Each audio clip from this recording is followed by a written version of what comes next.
再来看这高雄地区嘛是同款受到风台影响，目前统计这农损已经超过9800多万啊。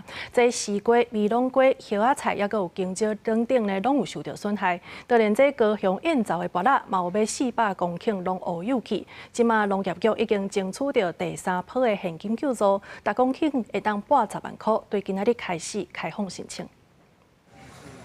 趁着透早雨较人芳，燕巢农柜集会中心，煞煞有农民赶紧送芭乐来交货。不过交货量明显减少，而且批3摆品质无够，风拍掉的量也变多。农民讲，去年去互山道里扫了了，真无简单，等9个月，等要大春尔，佮拄着风台来乱，大家损失拢超过4成。万你一像个客机啊，佮万做价啦，你无能佮来包落啦。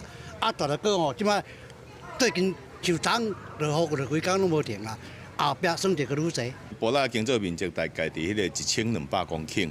那因为即回风台拄好拄着阮目前伫大盛产的时间吼，啊目前看起来差不多损失的部分大概占伫个30%。农民讲风真正伤大，咱来到园里甲看，风台前就是加强固定的芭乐桩，油源是渗倒去，土卡四界嘛拢是落果。农业局讲，到7月为止，高雄的农损已经超过9800万，进前已经有2波农损申报，现在第3波加入芭乐，对11开始受理申请，以及第3波今天开始受理的芭乐、木瓜、改良种芒果以及农蔬菜，以上呢总共有10个品项的秀助。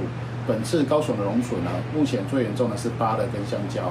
芭乐主要因为有部分地区受到强风的影响，出现了倒伏的情况。但是呢，普遍各个产区呢，也因为风的影响，造成了果实的压擦伤。农会讲，这阵调伫涨顶的嘛无一定有通收，大概搁1礼拜才能看出好歹。后续损等的状况可能会搁继续增加。记者柯家族邱朝阳高雄场报道。